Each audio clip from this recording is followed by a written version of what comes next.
Bonjour à tous. Donc on va démarrer notre session sur Symfony 2 et Azure. Donc moi je me présente, je m'appelle Jérôme Respo et je suis lead développeur à Brainsonic. Je m'occupe notamment des projets et des produits à Brainsonic qui sont architecturés autour d'Azure. Donc je gère l'architecture de ces projets-là. Et là je suis avec Stéphane à côté de moi qui est donc chef de projet technique à Brainsonic et qui gère pas mal de projets Symfony au sein de Brainsonic. Donc juste pour vous présenter rapidement qui on est et puis un petit peu ce qu'on fait en quelques mots. Puis derrière, je vais vous parler un petit peu d'Azure, parce que je pense que vous connaissez peut-être pas tout ce qu'il y a sur Azure. Le but, c'est pas de faire une presse complète sur Azure, hein, c'est juste de vous montrer ce qu'il y a, ce qu'on peut faire rapidement. Et surtout, Stéphane ensuite vous fera une démo technique de comment migrer une appli Symfony et la déployer dans Azure. Voilà. Donc Brainsonic, c'est une entreprise qui a démarré il y a 10 ans. Il y avait à peu près 2 personnes il y a 10 ans. Et puis aujourd'hui, voilà, ça a bien grandi, bien évolué. On est maintenant 110 personnes environ à Brainsonic. C'est une agence qui a beaucoup de partenaires. Et notamment, on peut citer merci, Microsoft et Azure, qui sont deux grands partenaires de Brainsonic. Et des CDN comme Akamai et Networks, je pense que vous connaissez un petit peu, et qui ont pas mal de références et pas mal de clients. Ce qu'on fait globalement, c'est des services autour de la vidéo, de l'interactivité, du rich media. Donc c'est globalement du contenu vidéo, de la production audiovisuelle, pas mal de choses autour des réseaux sociaux. On fait pas mal de social à Brainsonic, et tout ce qui est connecté, device, etc. Tous ces services-là reposent sur des plateformes techniques, justement des gros socles techniques, et notamment des plateformes développées en Symfony 2 à Brainsonic par la R&D. Donc Azure, c'est à la fois en fait des services et de l'hébergement. Donc je pense que vous connaissez surtout Azure pour l'hébergement, a priori, enfin je pense. Je ne sais pas si beaucoup de personnes utilisent Azure dans la salle. Un petit peu? Ouais? Pas tant que ça. Donc je vais vous présenter un petit peu la partie hébergement qui est la partie que je pense vous intéresse le plus, mais il y aura aussi un petit peu quelques slides sur les services. La première offre d'hébergement d'Azure, qui est relativement récente, c'est Azure Website. C'est une offre d'hébergement qui est PaaS, donc Platform as a Service, qui est vraiment très haut niveau. Donc l'idée d'Azure, là, c'est de proposer un hébergement où tout est pris en charge par Microsoft. Donc c'est eux qui déploient pour vous les VM, qui déploient l'OS dessus, qui va préconfigurer tout ce qu'il faut sur la machine, sur les VM avec le serveur web, etc., etc. Et vous, tout ce que vous aurez à faire, c'est déployer votre applicatif sur Azure.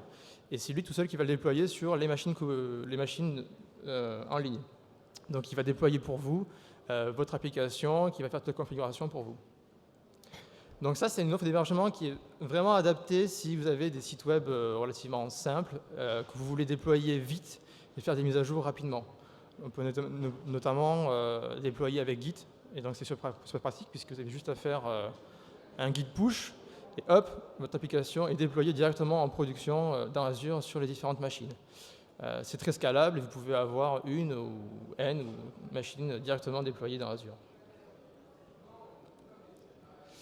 La deuxième offre d'hébergement, elle est aussi plateforme as a service, mais elle est un petit peu plus bas niveau. Donc celle-là, ça va être encore des VM managés par Microsoft. Donc encore une fois, c'est eux qui pour vous vont déployer les machines, installer dessus l'OS, etc. Encore une fois, là, vous aurez juste à déployer votre application, mais vous aurez un peu plus la main sur la machine. Donc si vous avez besoin de rentrer et de faire des configurations, vous devez être admin sur la machine, installer des choses un peu particulières qui ne sont pas préinstallées directement dans la VM. Grâce là à Cloud Service, qui est cette offre-là, vous pourrez aller plus loin. Donc vous pourrez déployer en fait dans votre package des scripts à vous qui démarreront au démarrage de la machine et qui pourront préconfigurer des choses un peu touchy qui ne sont pas prévues ou pas présentes de base dans les VM d'Azure. Donc ça, c'est pas mal si, je ne sais pas, vous avez besoin d'installer vraiment une appli qui nativement n'est pas dans les VM ou des choses en plus. C'est un peu ce que vous avez déjà vu tout au long des sessions avant, si vous voulez vraiment installer des choses en plus de la machine et de ce qu'il y a dessus. Et enfin, la troisième offre, qui est l'offre en fait IaaS classique, que sûrement vous connaissez plus, qui elle est plus concurrente des autres acteurs sur le marché. Là, c'est vraiment une offre IaaS complète, donc infrastructure as a service, où globalement, on va avoir des machines où c'est vous qui avez la main complètement sur la VM, vous faites ce que vous voulez dessus. Donc vous pouvez installer l'OS que vous voulez, comme vous voulez, configurer comme vous voulez la machine, etc. etc. Donc ça, c'est pas mal si vous avez déjà un existant fort et que vous avez besoin de migrer de l'existant et vous avez déjà vos VM, je ne sais pas, hébergés chez vous et que vous voulez les héberger dans Azure. Cette offre-là, c'est presque bien puisque vous pouvez directement migrer vos VM. C'est aussi utile si vous avez vraiment des choses qui sont très particulières et très fortement liées à l'OS. Vous ne pouvez pas utiliser un template de VM tout fait fourni par Microsoft. Vous devez impérativement, par contre, installer vous-même des choses, je ne sais pas, au niveau du noyau ou des choses comme ça. Bah, du coup, là aussi, l'offre IaaS peut être pas mal pour vous. Là, on a un petit tableau récap entre justement WebRoll et Website, car les offres sont relativement proches, puisque, comme je disais, les deux sont des offres plateforme as a service, d'hébergement. Et du coup, selon vos besoins, selon votre projet, selon votre architecture de projet et votre topologie, c'est là que vous allez pouvoir choisir l'un ou l'autre, notamment sur des sites en PHP ou en Symfony. Ben voilà, là, la question se pose, est-ce que vous préférez utiliser Website ou WebRoll selon vos besoins? Et donc, dans le tableau, on voit bien les avantages principalement de Website, c'est la rapidité de déploiement. On peut déployer avec du Git, du FTP, du TFX, ce genre de choses. C'est prévu justement pour pas mal de techno open source directement, donc pour faire du PHP, du Ruby, du Node.js, ce que vous voulez. Et tout est quasiment du coup instantané. Donc si vous avez des besoins de faire des mises à jour très rapides et très fréquentes, Website c'est pas mal pour ça. WebRoll et donc Cloud Service, la deuxième offre plateforme as a service, elle, il y a moins cette notion de rapidité de déploiement, donc vous n'avez pas de push Git, ce genre de truc. Par contre, comme je disais tout à l'heure, vous avez la main un peu plus sur la machine, et donc vous allez pouvoir configurer le réseau si jamais vous avez des choses un peu particulières avec les DNS, les IP, des choses comme ça que vous voulez maîtriser. Si vous avez besoin d'installer justement au démarrage de la machine des outils ou des configs ou des choses qui sont particulières, voilà, Cloud Service, du coup, pour répondre à ces besoins-là. Donc nous, on a eu besoin on a décidé de migrer pas mal de nos plateformes sur Azure. On avait de l'existant qui était déjà en Symfony, qui était hébergé sur des hébergeurs classiques comme OVH ou des choses comme ça, chez nous. Quand on a démarré justement le projet de migration, donc c'était il y a à peu près un an et demi, à l'époque, Website n'était pas aussi évolué que maintenant. Donc là, si on devait refaire le choix aujourd'hui, peut-être qu'on aurait fait un autre choix, on ne sait pas encore. En tout cas, à l'époque, on a choisi Cloud Service. Alors pourquoi on a choisi ça? Parce que justement on avait un applicatif en Symfony 2 et on avait besoin quand même de faire des choses qui n'étaient pas prévues de base dans les VM d'Azure. Notamment tout simplement installer des modules PHP qui n'étaient pas préinstallés, pouvoir personnaliser notre config PHP comme on le voulait, pouvoir installer des choses sur la machine au démarrage de la machine, et plein de choses comme ça qui n'étaient pas prévues dans Website à l'époque, qui nous ont fait du coup choisir plutôt WebRoll pour avoir la main vraiment un peu plus sur l'infra et sur la machine et sa configuration. Un autre point important aussi qui nous a fait choisir WebRoll, c'est sur la partie mise en production. Car en fait, avec les cloud services et les WebRoll, dans Azure, il y a une notion d'intermédiaire et production, donc pré-prod, staging, pré-prod et prod, qui est super intéressante, où en gros, vous allez pouvoir déployer votre applicatif dans un environnement de test, mais qui est quasiment ISO à la production, qui est accessible qu'avec des IP privés. Donc du coup, vous pouvez valider que votre package est valide et correct, etc., avec les IP privés. Et si c'est bon, vous avez juste à faire un swap sur Azure, et tout seul, il va échanger les IP et les DNS des VM. Et du coup, vous avez une mise en production de votre nouvelle version qui est vraiment transparente, sans aucune coupure de service.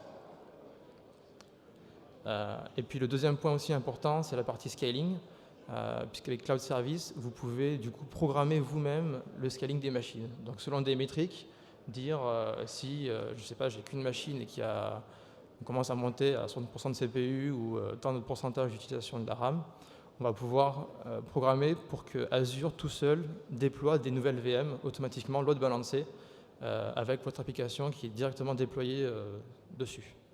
Voilà, sans rien faire. Et du coup, vous pouvez gérer proprement la charge de votre machine sans avoir des serveurs qui coûtent un bras à plein temps tout le mois, toute l'année.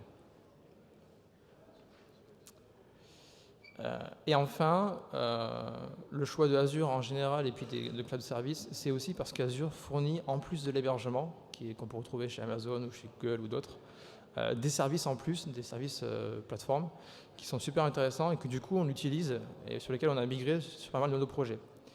Et typiquement, donc le premier et le plus important, c'est évidemment le load balancer, puisque là on va avoir plein de machines en même temps pour tenir la charge, donc le load balancer de Azure.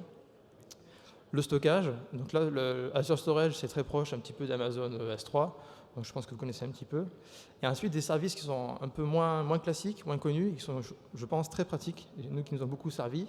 Ça va être par exemple Azure Database, SQL. Donc c'est une base de données SQL serveur derrière, mais c'est hébergé sous forme de service, ce qui fait que nous, du coup, on n'a pas besoin de monter une machine avec notre serveur SQL dessus. Et c'est Azure qui, pour nous, gère la redondance, le SLA et l'accessibilité des données. Donc on a juste une connexion SQL abstraite à Azure, et c'est Azure, Microsoft, qui gère tout pour nous. Et ça, c'est vraiment super. De la même manière, ils ont Azure Cache, qui est compatible, qui est en fait un service de cache comme Memcache, et qui est justement compatible avec PHP, qui a la même interface de connexion, etc. Et là, encore une fois, c'est eux qui gèrent tout pour vous, c'est un service distant, donc vous n'avez pas besoin de monter un cluster de cache en local, de mettre du Memcache installé à la main sur vos VM. Vous pouvez directement utiliser le service de cache fourni par Azure, et c'est eux qui gèrent pour vous tout. Donc le clustering, le backup, etc. et tout le SLA du service. Et puis il y en a d'autres que je cite rapidement, qui ne vont pas s'étendre dessus, comme Mobile Services ou Service Bus, qui permet de faire de la synchro entre des machines, et Media Services, qui permet de gérer un petit peu de la vidéo et des médias dans Azure. Voilà, donc là je laisse la main à Stéphane. Il va vous présenter du coup une migration, une intégration de Symfony justement avec les types d'hébergement Azure. Merci. Alors, on va être simple en fait. Ce que je vais faire, c'est vous présenter une application simple existante qui est basée en fait juste sur du REST. Je ne vais pas m'étaler sur l'application, notamment sur le REST, puisque Cédric qui vient juste après le fera très bien. Mais en gros, j'ai quand même un fil rouge, histoire qu'on sache où on va, quelles sont les étapes a priori pour migrer, etc. L'application, c'est celle-ci, hein, rien de bien particulier. Il y a peut-être un concept à inventer. On se connecte, on envoie des photos, on les like, on les partage. Voilà, rien de bien particulier. Donc là, cette application, elle tourne en local, elle est sur mon poste. A priori, elle fonctionne. Et le but maintenant, c'est je ne sais pas à quelle heure il est, en moins de 20 minutes, de faire en sorte de cette application, de la mettre et de la jouer sur Azure. Mais j'ajoute en fait moi une contrainte, c'est que cette application, je veux qu'elle fonctionne sur Azure, ouais. Mais là, quand je dis XEM, je veux également qu'elle fonctionne sur n'importe quel système. Que ce soit mon environnement local, moi qui développe actuellement sur mon Mac, mon collègue de travail à côté qui va être sous Linux, un autre qui va être sous Windows. On va avoir chacun des serveurs web différents, que ce soit du 2IS, de l'Apache, du Nginx. Alors on a Vagrant qui va nous permettre un peu à faciliter tout ça, mais ma cible finale, ça reste Azure. Donc quand je fais mes développements, j'ai pas envie d'avoir un système d'émulation Azure sur mon poste, qui est possible avec Windows, mais qui n'est pas disponible sur Mac par exemple. Je veux pour autant pouvoir continuer à développer. Donc l'idée, ça va être ça, c'est je veux une application qui tourne en local, qui tourne sur Azure, et une autre contrainte, je veux absolument pas de code spaghetti. Je veux pas dans mon code, ou en tout cas le moins possible, faire un test. Est-ce que je suis sur Azure, alors tu fais ce bloc-là de traitement. Si je suis sur un autre, si je ne suis pas sur Azure, tu fais celui-ci. Et du coup, avoir un espèce de code spaghetti, des tests dans tous les sens, etc. Donc l'idée est là. Pour faire ça, en fait, donc comme je l'ai dit, je Je vais vous présenter un cas simple. C'est vraiment, on part d'une application toute simple et je vais essayer de vous donner quelques éléments, quelques pistes sur comment faire pour que ça se passe bien. L'idée principale derrière, en fait, c'est de faire le plus possible abstraction de toutes vos couches d'entrée-sortie, en fait. Tout ce qui va être écriture sur disque, tout ce qui va être écriture, lecture en base de données, sur un service type, on a beaucoup parlé ces 2 derniers jours de AMQP. Par exemple, Microsoft, le service bus dont vous a parlé très succinctement Jérôme, implémente ce protocole-là. Donc l'idée, c'est vraiment de travailler avec des interfaces. Pour le système de stockage de fichiers, par exemple, sur l'application que je vous ai présentée, je me base sur Gofret. Il en existe d'autres, notamment Fly System. Je ne l'ai pas testé encore, je ne pourrais pas trop en parler. Moi, sur l'application que je vais vous présenter, on se base sur du Gofret.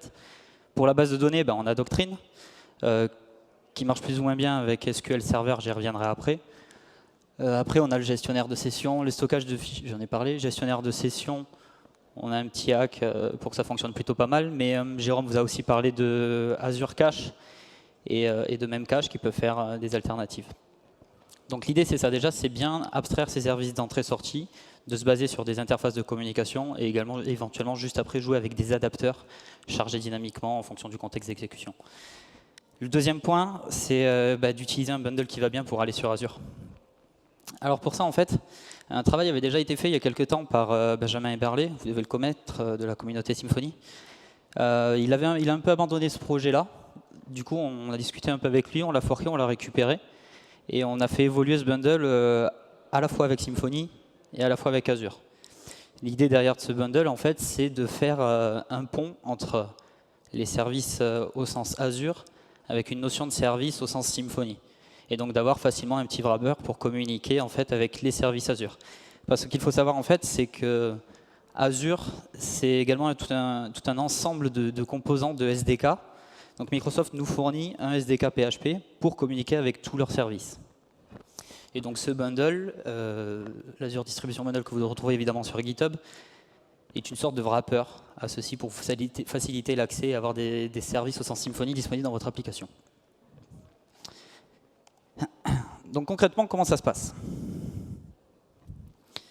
La première chose, du coup, évidemment, c'est d'installer via Composer ce fameux bundle. Est-ce qu'on voit? Non.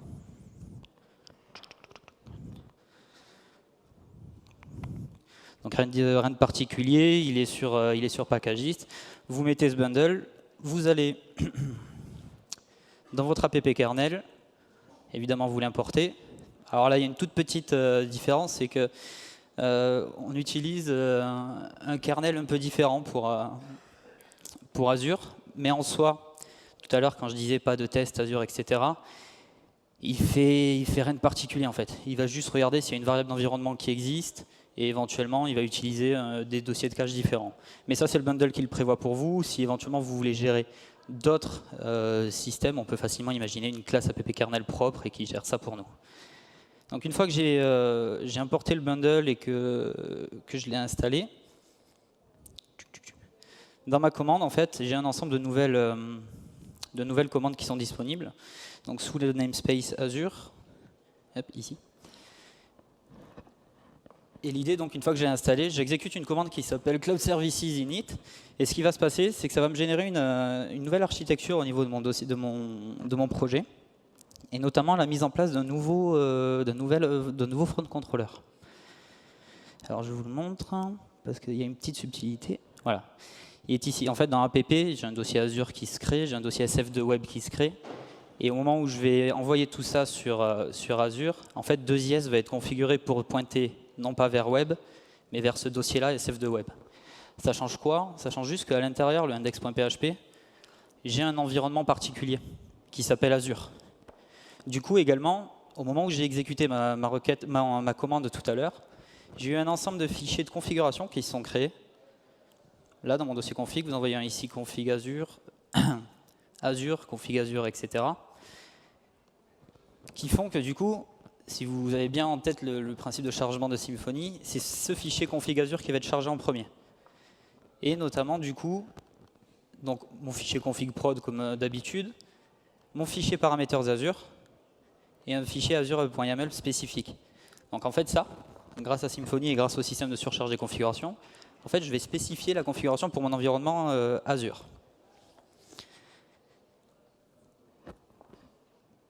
L'étape suivante, j'ai mon projet, il est prêt. En gros, là, je l'ai préparé à aller sur Azure. L'étape suivante, c'est quoi? Dans notre application, on a deux choses. On a une base de données, on a un système de gestion de fichiers. On a ces deux choses-là à migrer. La base de données, j'ai plus rien à faire. Je vais dans mon fichier parameters, au niveau de database host, je lui donne l'adresse de mon serveur SQL Server, je lui mets le user, le password, etc. Et grâce à Doctrine, ça fonctionne, je peux déjà me connecter à SQL Server. La deuxième étape, qui nécessite un peu plus de boulot du coup, c'est le blob storage. Alors pour ça, la première chose à faire, c'est, comme je vous l'ai dit, pour communiquer avec les services Azure, on a besoin d'une communication, d'un service au sens Symfony, pour communiquer avec le blob. Pour ça, ça se passe par ici, dans le fichier azure.yaml. Donc en fait, ça, c'est un nouveau namespace qui a été importé grâce au bundle qu'on a installé. Je vais pouvoir définir, hop là.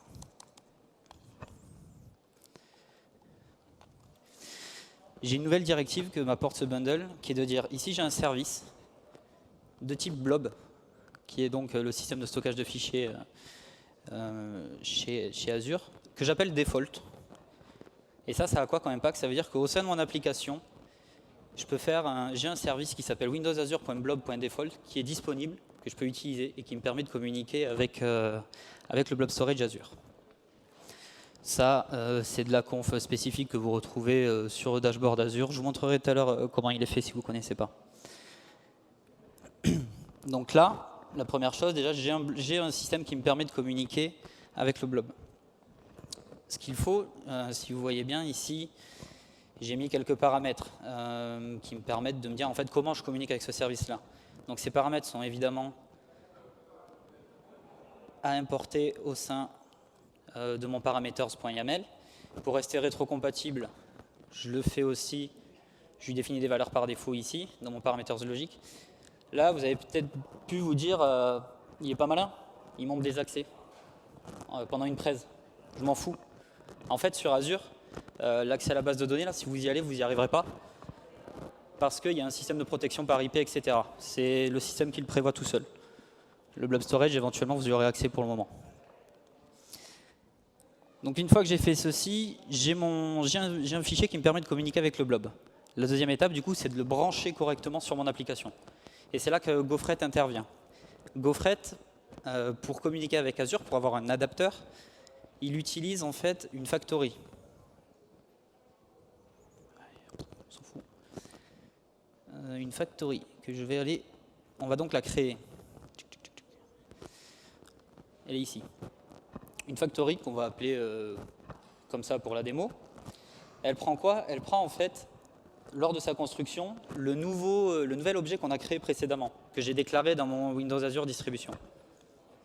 Mais là du coup, si vous me suivez, si je ne vous ai pas perdu, vous allez me dire, ouais mais ce fichier là, cet objet, il existe uniquement quand je suis en environnement Azure. Vu que le fichier azure.yaml n'est chargé que quand configure_azure.yaml est chargé, qui n'est chargé que quand je vis sur index.php.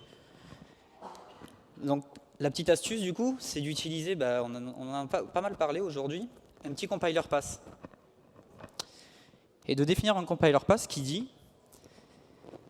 si j'ai le service qui s'appelle windowsazure.blob default, qu'il existe, je le prends et je l'ajoute à mon service, à ma factory pour Gofret. Comme ça, que je sois en local ou que je sois sur Azure, mon application elle continue à fonctionner. J'ai pas eu une erreur à l'initialisation de cet objet-là ou quoi que ce soit. Donc, on a notre factory, on a notre objet de communication, il reste juste à déclarer cette factory à Gofret. Ça se passe par ici. Alors là, en fait, on a quelques petites astuces. Ça, on va dire, c'est une configuration de base de Gofret, où en gros, on lui dit, pour écrire sur le fichier, tu as un adapteur que j'ai appelé local_adapter, qui est de type local, et après, il a sa propre configuration. Donc là, notamment, c'est de savoir dans quelle directory écrire. Nous, ce qu'on va faire, c'est quelques petites modifications. on va lui dire, j'ai un nouvel adapteur,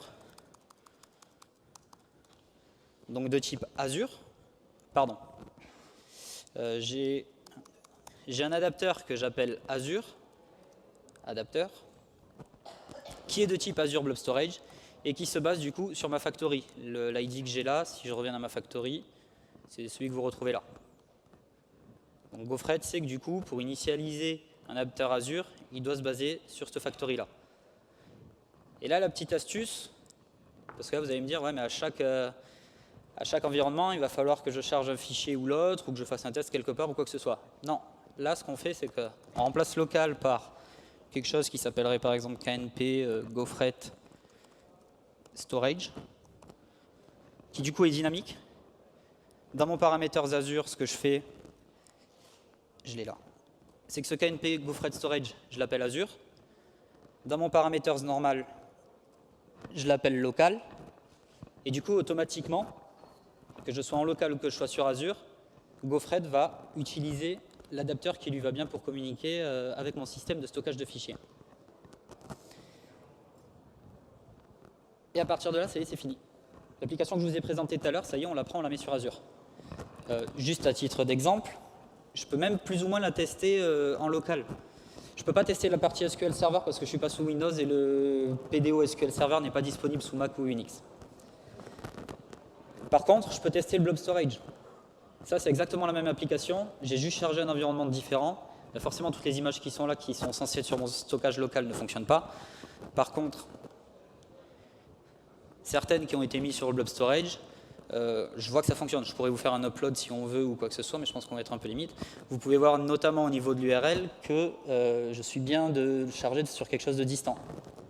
Donc j'en profite là que vous voyez cette URL pour ajouter un petit avantage également de ce Azure, c'est que la gestion de mes assets, elle est automatiquement sur un autre nom de domaine. Donc pensez d'un coup là en tout ce qui est nombre de requêtes maximales par nom de domaine lors d'affichage d'une page, etc. Je gagne automatiquement, mes assets sont sur un autre nom de domaine. Donc voilà, mon application elle est prête. Il me reste quoi à faire? Il me reste en gros entre guillemets à la compiler, à la packager, pour prendre le terme d'Azure. Un package, ça consiste en quoi? C'est la génération d'un zip en fait. Donc pour ça, il y a une commande qui vient grâce au bundle qu'on vous propose, qui s'appelle ici Azure Cloud Services Package. Cette commande, ce qu'elle va faire, c'est elle parcourt tout votre projet. Elle prend tous les fichiers, elle les met dans une sorte de zip. Ce fichier, vous le prenez, vous le mettez sur Azure. Vous activez, éventuellement, vous faites vos tests sur la plateforme de staging, etc., comme vous l'a expliqué Jérôme. Et c'est terminé. En gros, encore une fois, là, je ne peux pas l'exécuter moi sur ma machine parce que c'est un Mac et que ceci se repose sur le SDK Azure qui fournit. En gros, il prend un fichier qui s'appelle cspack.exe et c'est lui qui génère ce fichier zip. Je ne peux pas vous faire un démo en live. Par contre, je vais vous montrer à quoi ça ressemble du coup Azure. Si vous avez généré votre package, vous allez sur votre portail. Pour le moment, ça ressemble à ça. C'est en cours de changement. En ce moment, il y a également une autre conf, pas du tout en France, autour des technologies Microsoft, etc. Tout ce panel va évoluer. Mais en gros, vous retrouvez ici l'ensemble des services dont vous a parlé Jérôme tout à l'heure. Donc les websites, les virtual machines, les mobile services, les cloud services, votre base de données, etc. On va prendre par exemple le storage. Quand vous entrez dans un, en fait, vous avez la liste en gros de vos services que vous avez créés. Créer un service, c'est relativement simple. Ça se présente toujours de la même manière. Vous avez en bas un bouton New. Vous sélectionnez celui que vous voulez. Vous faites un Create. Vous donnez en gros un identifiant. Vous dites où est-ce que vous voulez qu'il soit localisé. En Europe, en Asie, ou ce que vous voulez. Est-ce qu'il doit être redondant ou pas? Vous faites Create et au bout de 30 secondes, c'est disponible, je peux m'en servir. Comment est composé le Azure? Ça se présente comme ça. Tous les services se présentent de cette manière-là. C'est-à-dire qu'au début, vous avez une icône de petit nuage qui va vous donner des infos sur le SDK, la doc, comment communiquer avec, quelle est l'API disponible, etc. Un dashboard qui va vous donner un aperçu rapide sur l'état de santé entre guillemets de votre service. Est-ce qu'il est bien utilisé? Est-ce qu'il a craché ou ce genre de choses? Et après, des informations propres à chaque service. Donc pour en revenir au Cloud Services, Moi, tout à l'heure, ce qui m'aurait resté à faire, par exemple, c'est d'aller sur mes instances, de me positionner sur la staging, de lui faire un upload, de sélectionner le zip qui a été fait tout à l'heure. Je valide. Bon, bah, il y a un temps d'upload forcément être pris en compte. Et après, bah, je me retrouve avec un environnement et de prod, de staging. Une fois que c'est OK, en bas, là, vous avez un bouton swap. Je swap. Et mon application, elle devient disponible en ligne, en fait. Donc là, c'est la même application, c'est le même code, mais qui est par contre, cette fois, complètement disponible sur Azure.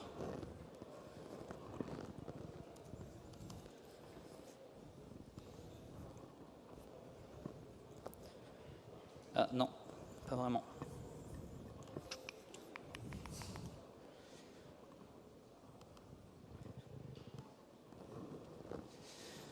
En fait, voilà, je ne vais pas m'attarder plus, ça c'est le genre d'archi qu'on peut faire, mais ça sert à rien que je m'étale dessus.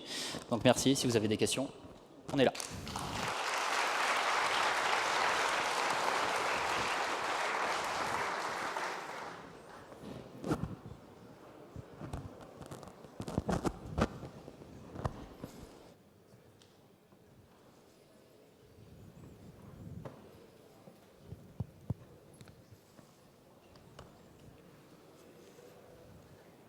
Oui, bonjour. J'aurais une question par rapport à la pagination. Est-ce que vous avez été amené à gérer ce type de problématique avec Pager Fanta? Alors en fait, oui, c'est vrai que c'est une partie que j'ai pas parlé. J'ai dit on a quelques soucis avec Doctrine. Celui qui nous posait, donc oui, on a eu à gérer de la pagination sans, je vais dire sans souci maintenant qu'on l'a résolu. En fait, un souci, c'est que Doctrine n'est pas vraiment friendly avec SQL Server. Par contre, on trouve sur GitHub un contributeur, Craig Maison, je dirais de tête, qui avait fait un premier hack en fait, pour revoir le parseur, notamment au niveau de la limite. Parce que c'est à ce niveau-là que Doctrine a un petit défaut, c'est que le parseur pour SQL Server, il utilise un limite, alors qu'en SQL Server, on se base sur des tops au niveau du select. Il y a un premier hack qui avait été fait pour fixer ça. Il avait abandonné, Doctrine a évolué entre-temps. On l'a repris, on l'a fixé aussi. Je ne voulais pas montrer sur ce projet, mais du coup, la pagination, de notre côté, elle fonctionne. J'ai des projets, je pourrais les montrer. On est sur du pager, Fanta, et ça fonctionne. Merci.